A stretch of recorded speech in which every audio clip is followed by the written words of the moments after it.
1.3-kilometer wide island, whose highest point is only 30.5 meters or 100 feet above sea level.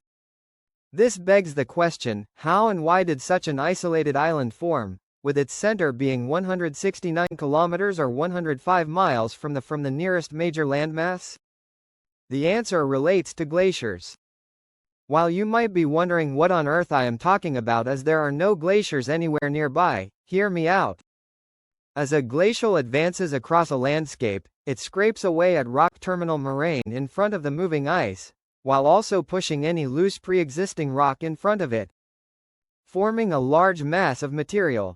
This material will continue to advance as far as the glacier goes on but once the glacier reaches its furthest extent and starts to retreat, the large volumes of rock and sediment are left behind.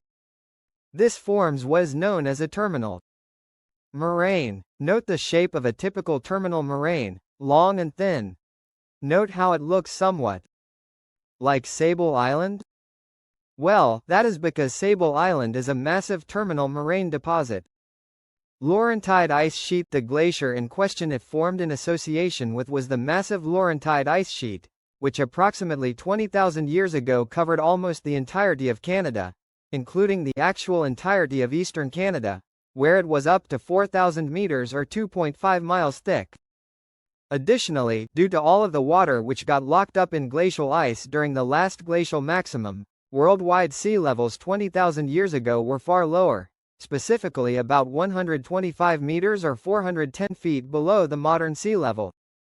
Thus, off the eastern coast of Canada between Nova Scotia and Newfoundland, the Laurentide ice sheet extended for 200 kilometers beyond the modern shoreline, reaching and possibly slightly surpassing the future Sable Island.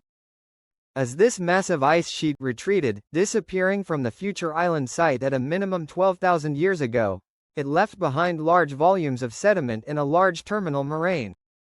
The island has shrunk in size ever since as sea levels rose, although parts of it have shifted over time. This is because wind-blown sediments were also deposited on the island since then, and along with pulverized rock created a series of large sand dunes that have shifted location over time. Brackish lakes have also formed in low points between the northern and southern coastlines, and vegetation has expanded to cover sections of Sable Island in grasses and shrubs.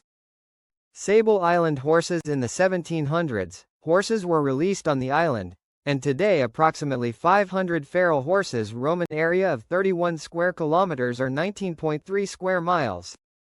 Today, Sable Island is protected as part of the Sable Island National Park Reserve, which can be visited today by air or boat with prior permission, of course, through approved tour operators. If you are still wondering why so many ships struck the island proper and the shallow waters surrounding it, note that its tallest point can only be just barely seen from a boat with 12.2 miles, and can't be seen at all when thick fog is present. As a final note, I would like to thank this channel's patrons on Patreon and channel